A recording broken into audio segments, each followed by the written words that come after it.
деле большая утрата для мира моды, для мира искусства. Это очень большой человек ушел у нас. Мы общались, его крайний показ на мосту возле Красной площади. Я вообще думал, что доступа к нему не будет никакого, потому что не дозвониться, ничего было невозможно.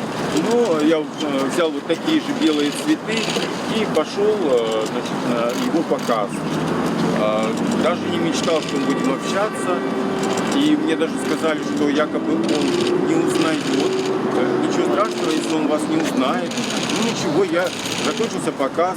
Вот так вот выкатываю Вячеслава Михайловича, я иду навстречу, дарю ему цветы. И он меня узнал.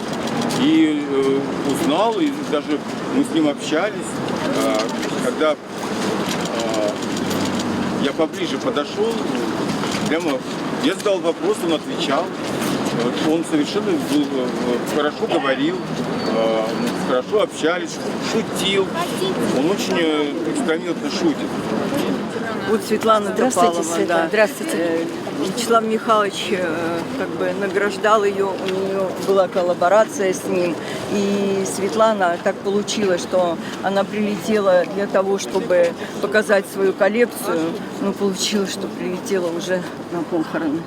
Так получилось, что да, мы сделали 2 коллекции, начали 3-ю коллекцию с Вячеславом Михайловичем. Я должна была показаться 9 мая в Каблуково. И мы уже все приготовили. У нас были практически собраны чемоданы.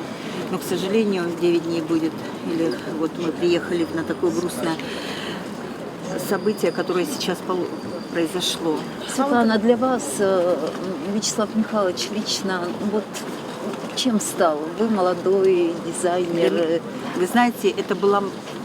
Вообще я даже мечтать не могла о таком, что Вячеслав Михайлович заметит мою коллекцию, выделит ее и предложит нам вместе создать. Что для него было важным в моде? Что, на ваш взгляд, в нем было такое особенное? Для него была эта женщина, красота женская.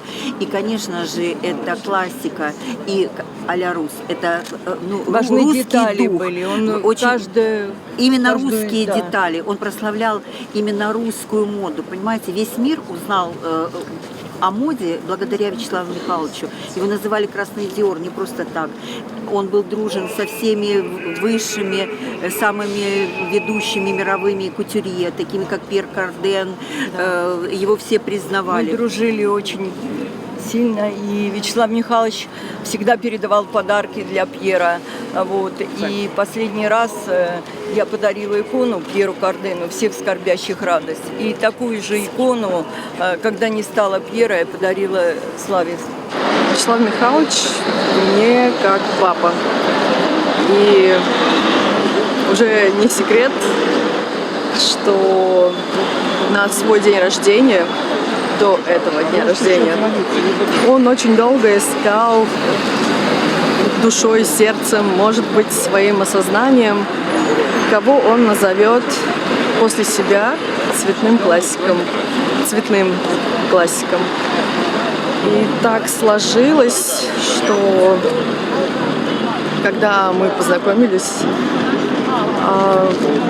он как-то почувствовал, и случился сам процесс моего крещения.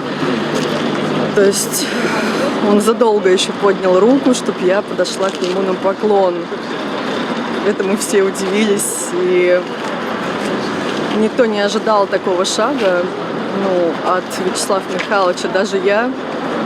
А сейчас для меня это целая миссия вести свой, пусть еще пока юный бренд, вперед на таком уровне, на уровне люкса. По крайней мере, я представляю свой бренд и Россию по всему миру.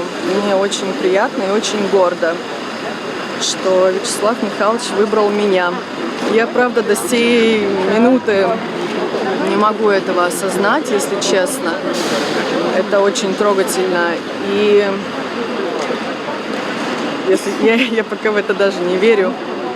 Даже тогда, когда он очень плохо видел, но узнавал меня по голосу или по руке. Он всегда начинал плакать, улыбаться, и у него был первый вопрос: ну как, получается? И, наверное, плакали все, потому что этому не растрогаться было невозможно. Ну, у нас особенная, наверное, духовная или кармическая связь.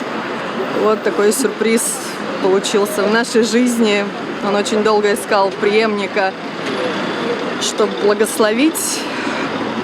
А я очень долго искала вот такого учителя, который поверит, назовет меня своим «я», так скажем. Делал декорации к спектаклю «Вишневый сад» по Чехову. В общем, Галина Волчек не представляла себе вообще своего творчества без сотворчества с Вячеславом Зайцевым. И надо сказать, что Вячеслав очень помогал мне. Однажды я его попросил, не было для студентов нашей школы «Студентхат» здоровые парни, и не было по росту подходящих костюмов. Я позвонил ему и сказал: Вячеслав, нет возможности помочь. Он говорит: приезжайте. А девочки есть? Есть. Всех одел. И всех одел дипломный спектакль по Оскару Уальду. Как важно быть серьезным.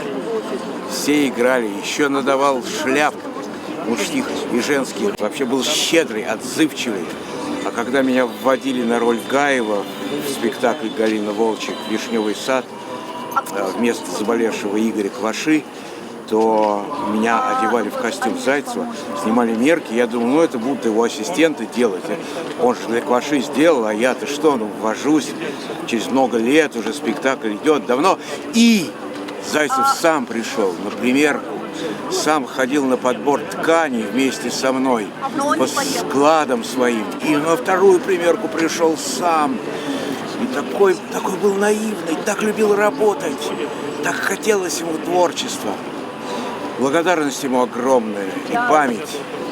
Зайцев был первым, кто действительно реально представил в советское время страну достойно. На ваш взгляд, что самое главное ему удалось показать и рассказать об этой стране в моде? Он показал всему миру, что Россия – это великая страна. Он показал и открыл миру талант. Он показал то, что Россия, безусловно, это непревзойденная страна. Вячеслав Михайлович Зайцев – это наше достояние, который сделал и поднял российскую моду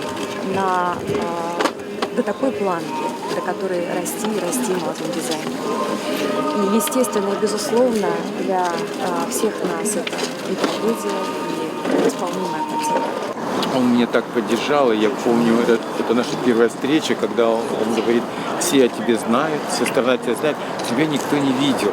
Это был такой звездный пинок, что ли, от Славы Зайцева, что меня вдруг Татьяна Денеева пригласила свою программу, а я говорю: Тань, понимаешь, у меня запись на год вперед, я не могу приехать, потому что у меня так все расписано, мне не до съемок, и она настояла, чтобы я приехал. Но это все в подаче маэстро. Как у него дар увидеть, дар. И то, что вот сказанное когда-то, среднее между детством и юностью в мой адрес, я несу всю жизнь. И вот я всю жизнь, эти слова у меня стоят перед глазами. А тогда, в советское время, чтобы кто-то похвалил, чтобы кто-то сказал хорошее слово. Да вы что? А сейчас кто-то скажет, какой-то коллега какому-то коллеге, да? Никогда в жизни. Вот Слава был какой широкий, сильный, мощный, большой. Он буквально меня открыл. Ваш первый костюм от него, да. Первый был малиновый, у меня был выход, я приехал в Чехословакию, у меня был малиновый пиджак, фуксия. И яркий, на него было смотреть глазам больно, насколько он яркий. И такая шерсть, плечо, прямо плечо крутое. Сейчас Бальман это делает, а тогда Слава Зайцев делал. Плащ черный, роскошный в пол. Причем, когда закончился фестиваль, я на всех обложках с утра в чем я был на завтраке, в чем я был на представлении, в чем я был на ужине. Все это было напечатано. Вы представляете, насколько был популярен Слава Зайцев, что увидели российского дизайнера молодого и знали, что это я в его одежде. И мне все фотографировали, потому что это был эталон.